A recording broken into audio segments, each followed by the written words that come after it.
এবারে আমরা ওখান থেকে বেরিয়ে সিঁড়িগুলো বেয়ে বেয়ে না একদম চার্চের উপরটাতে উঠছি। কি বলো তো, আমার না হাইট ফোবিয়া আছে একটু, আমি বেশি উপরে উঠতে পারি না, আমার মাথা ঘুরায়। তোমাদেরকে এখান থেকে দেখাই, পরে উপরে যাওয়ার চেষ্টা করছি। বিশাল এরিয়া নিয়ে জানো তো চার্চ।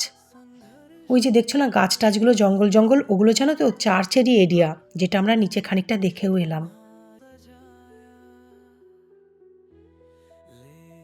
আর ওই যে বলছি না আমার হাইট ফোবিয়া মারাত্মক, আমি এখানে জানো তো চলতেও পারছিলাম না ঠিক মতো, এত মাথা ঘোরাচ্ছিল আর ভয় লাগছিল, তাই জন্য ফুল আমার হাতটা ধরে নিল।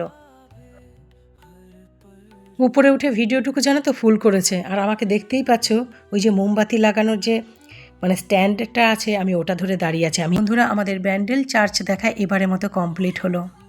বরকে নিয়ে না আবারও আসবো, এইটুকু বলতে পারি। খুব ভালো লাগলো।